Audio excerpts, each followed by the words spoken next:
જૂનાગઢથી સમાચાર અહીં ભવનાથ તળેટીમાં વેપારીઓએ બંધ પાડ્યો છે। પ્લાસ્ટિક પર પ્રતિબંધ મુકાતા વેપારીઓનું આ વિરોધ પ્રદર્શન છે। મેળા ટાણે જ આખરે પ્લાસ્ટિક પર પ્રતિબંધ મૂકી દેવાતા વેપારીઓમાં રોષ જોવા મળી રહ્યો છે। અચોક્કસ મુદ્દત સુધી બંધ પાડવાનું આ વેપારીઓનું એલાન છે। શિવરાત્રીના મેળા પહેલા વેપારીઓનું આ વિરોધ પ્રદર્શન સામે આવી રહ્યું છે।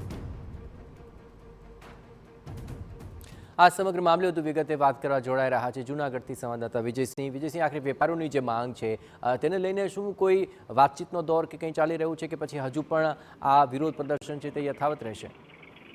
ચોક્કસથી જણાવી દઉં તો જે રીતે હાઈકોર્ટની ટકોર બાદ જ્યારે વહીવટી તંત્ર સફાળે જાગ્યું છે અને જે પ્લાસ્ટિક ઉપર બેન્ડ મારવામાં આવ્યો છે, જે જાહેરનામું પ્રસિદ્ધ કરવામાં આવ્યું છે કલેક્ટર દ્વારા કે જે ભવનાથ તળેટી ગિરનાર પર્વત અને આજુબાજુના 27 જેટલા ગામોને ઇકો સેન્સિટિવ ઝોનમાં લેવામાં આવ્યું છે અને પ્લાસ્ટિક વેચવા ઉપર બેન્ડ મારવામાં આવ્યું છે।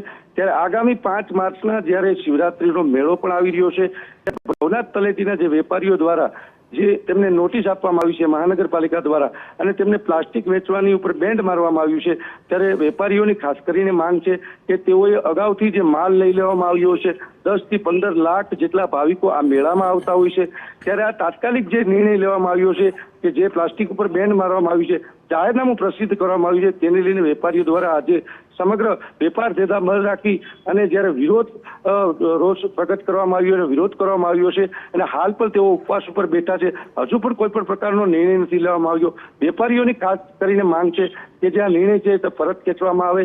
જે માલ લઈ લેવામાં આવ્યો છે, જે નાના મોટા વેપારીઓ છે, રોજગાર ધંધાઓ પર નપતા હોય છે, તેને મોટી અસર પડશે અને મેળો જ્યારે 5 માર્ચથી શરૂઆત થશે, 8 માર્ચ સુધી મેળો રહેશે, ત્યારે તમામ વેપારીઓ દ્વારા આ જે નિર્ણયને છે તેની સામે રોષ પ્રગટ કર્યો છે અને જે નિર્ણય લીધો છે તે પરત ખેંચવાની માંગ કરવામાં આવી છે। જી આભાર વિજયસિંહજી। તો આ સમગ્ર મામલા પર વધુ વિગતો મેળવતા રહેજો, પરંતુ હાલ તો વેપારીઓ માંગ કરી રહ્યા છે કે પ્લાસ્ટિકનો પ્રતિબંધ આપે કર્યો છે પણ તેની વૈકલ્પિક વ્યવસ્થા પણ કરવામાં આવે, પરંતુ તેમની કોઈ માંગને અત્યારે કાને નથી ધરાઈ રહી, ત્યારે તેઓ વિરોધ પર ઉતર્યા છે। હવે આખરે આ મેળા ટાણે જ તેમનું વિરોધ પ્રદર્શનને લઈને હવે શું તજવીજ